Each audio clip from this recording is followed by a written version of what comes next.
Good morning and welcome to Today in the News here on Vanguard Live. My name is Ololadi Adeomi.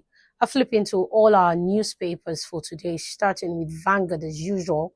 Major headline on Vanguard says businesses buckle on the debt as default push bad loans to 21.2 trillion naira. High interest rate. FX shocks end of COVID forbearance triggers spike in corporate loan failures. I look into the top banner. Top banner says, again, bandits storm a Niger community, raise police station, church, abduct villagers, 80 Kajuru worshippers escape as bandits hold 86 in captivity. Ondo, Ogun, governors clash over oil well on Eba Island. Gale of defections, why Nigeria's democracy is not working by Ibrahim Gambari. Ohanda's profit up 10% to 241.3 billion naira as upstream production rises 32% in 2025. I look into the lower banner. Lower banner says 2027 polls, fear of postponement looms over delayed electoral law. Sanwo-Olu to youth, participate in politics before it's late. Osun Assembly vows to recover all diverted local government funds. And lastly, it's on sport. It says 2030 World Cup. Super Eagles begin qualifiers June. CAF confirms a date. Away from the Vanguard, a look into the Punch newspaper. Major headline on the Punch says, travels. A presidency spends 34 billion naira on forex in 2 years. Foreign trips, aircraft maintenance cost fall as FX purchases plunged 83% in 2025. If we look at the top banner says Ogun, Ondo in fresh battle over oil-rich boundary island.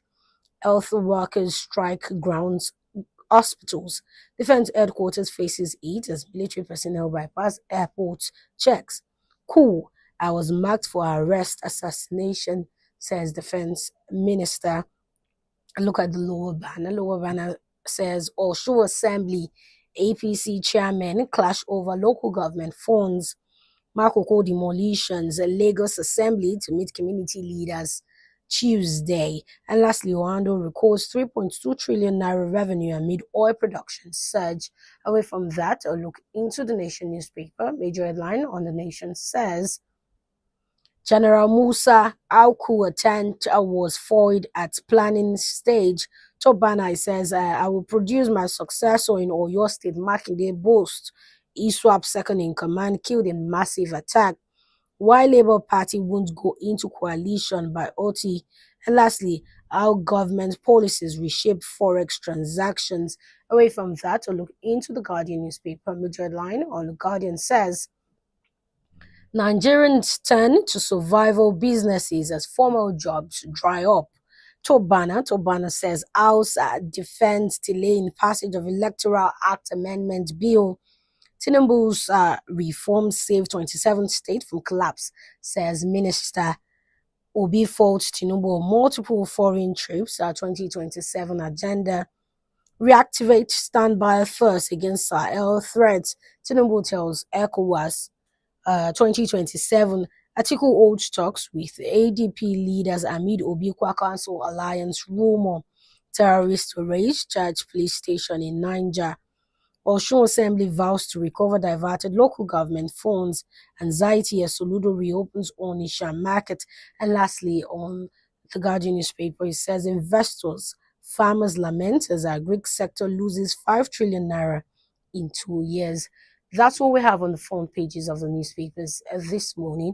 Join us after the break for a quick analysis.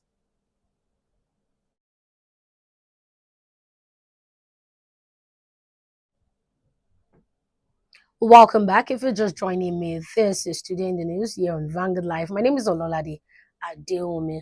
I look into our top story for today. Our top story says, oil discovery. Ogun government reaffirms jurisdiction over Eba Island.